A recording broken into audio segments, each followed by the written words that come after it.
Bismillahirrahmanirrahim. Assalamualaikum warahmatullahi wabarakatuh. Yang terhormat kepada dosen pengampu pada mata kuliah Bahasa Indonesia yaitu Bapak Sudrajat SPD MPD dan juga teman-teman yang saya hargai. Dari video ini saya bermaksud ingin memberikan penjelasan dari analisis yang sudah saya kerjakan dengan materi berjudul Bahasa Indonesia dan Literasi Bangsa untuk memenuhi tugas besar 2 dalam mata kuliah Bahasa Indonesia. Sebelum itu perkenalkan, nama saya Rizka Yuniar dengan NIM 4112 10199. Baik, saya akan mulai penjelasannya, mohon perhatiannya, terima kasih. Latar belakang. Bahasa Indonesia merupakan bahasa resmi bangsa Indonesia. Bahasa Indonesia lahir pada tanggal 28 Oktober 1928 yang dikenal dengan Sumpah Pemuda. Sejak saat itu, bahasa Indonesia dijadikan sebagai bahasa pemersatu. Bahasa Indonesia mampu menjadi penghubung keanekaragaman suku yang ada di Indonesia. Sebagai bangsa yang besar, Indonesia harus mampu mengembangkan budaya literasi sebagai prasyarat kecakapan hidup abad ke-21 melalui pendidikan terintegrasi, mulai dari keluarga, sekolah, sampai dengan masyarakat. Dengan kemampuan membaca ini pula literasi dasar berikutnya, numersi, sains, digital, finansial, serta budaya dan kewargaan dapat ditumbuh kembangkan. Saat ini kita hidup di zaman di mana perkembangan teknologi terjadi sangat pesat dan tidak terhindar, yang membuat semua orang harus mengikuti perkembangannya tanpa terkecuali. Sebuah perkembangan teknologi sangatlah erat kaitannya dengan perkembangan ilmu pengetahuan. Dibutuhkan literasi dan bacaan supaya memfasilitasi berkembangnya ilmu pengetahuan dan teknologi atau disebut iptek. Peranan bahasa Indonesia. Bahasa Indonesia adalah bahasa nasional dan negara di Indonesia yang digunakan sebagai bahasa pemersatu. Bahasa Indonesia di dalam struktur budaya ternyata memiliki kedudukan, fungsi, dan peran ganda, yaitu sebagai akar dan produk budaya yang sekaligus berfungsi sebagai sarana berpikir dan sarana pendukung pertumbuhan dan perkembangan ilmu pengetahuan dan teknologi. Bahasa Indonesia sebagai sarana komunikasi yang efektif antar suku yang ada di Indonesia harus senantiasa dijaga. Menurut Suwandi Sarwiji, hal penting yang perlu dilakukan agar bahasa Indonesia mampu menjadi wahana komunikasi yang efektif adalah pencendekiaan dan pemerkayaan bahasa tersebut. Untuk itu, upaya peningkatan mutu rancang bangunnya atau tingkat kebakuan kaidahnya serta pemekaran kosakatanya perlu dilaksanakan. Perkembangan bahasa Indonesia ini berasal dari bahasa Melayu, Riau, dan mengalami 3 fase perkembangan selama 81 tahun, yaitu tahun 1928 sampai 2009. Yaitu ada fase bahasa Indonesia sebagai bahasa persatuan, fase bahasa Indonesia sebagai bahasa resmi negara, dan fase bahasa Indonesia sebagai bahasa internasional. Berikut 3 fase dalam perkembangan bahasa Indonesia terjadi. Fase bahasa Indonesia sebagai bahasa persatuan ini, bahasa Indonesia diikrarkan sebagai bahasa persatuan oleh para pemuda yang mengikuti Kongres Pemuda kedua di Batavia pada tanggal 27 sampai 28 Oktober 1928 sebagai dasar pijakan atas pengakuan bahasa Indonesia sebagai bahasa persatuan. Fase bahasa Indonesia sebagai bahasa resmi negara, dalam perkembangannya ini bahasa Indonesia mengalami perubahan dalam hal ejaan, tata bahasa, dan penggunaan kata asing.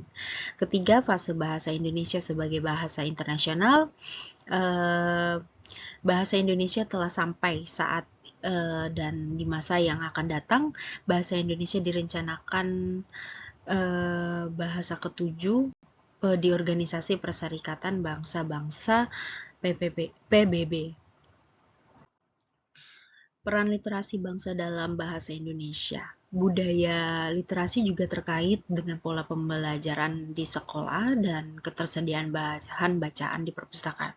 Namun literasi tidak harus diperoleh dari bangku sekolah atau pendidikan yang tinggi. Kemampuan akademis yang tinggi tidak menjamin seorang akan literat. Pada dasarnya kepekaan dan daya kritis akan lingkungan sekitar lebih diutamakan sebagai jembatan menuju generasi literat, yakni generasi yang memiliki keterampilan berpikir kritis terhadap segala informasi untuk mencegah reaksi yang bersifat emosional.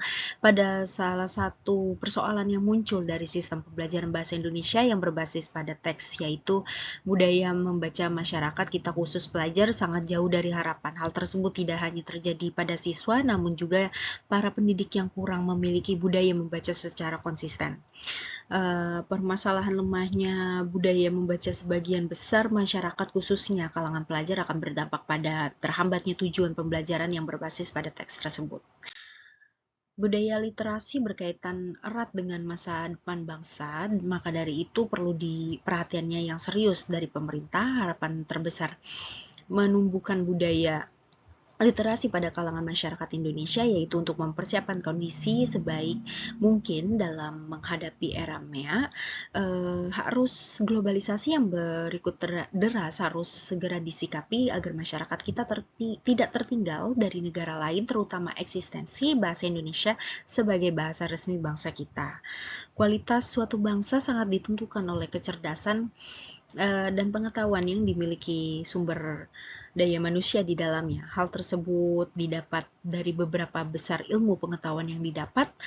eh, Semakin banyak sumber daya manusia yang haus akan ilmu pengetahuan, maka akan semakin berkualitas sumber daya manusia di dalamnya. Persiapan yang begitu matang tidak membuat kita akan pesimis lagi dalam menghadapi era MEA. Salah satu caranya yaitu dengan menumbuhkan budaya literasi pada manusia di Indonesia. Kesimpulannya berdasarkan pembahasan di atas eh, pembahasan yang tadi disimpulkan bahwa bahasa Indonesia dan budaya literasi sangat berperan penting dalam dunia pendidikan maupun masyarakat, dan karena di mana perkembangan teknologi terjadi sangat pesat dan tak terhindar, maka menyarankan agar pemerintah akademis, pakar bahasa, dan guru bahasa Indonesia berperan dalam mengatasi masalah ini.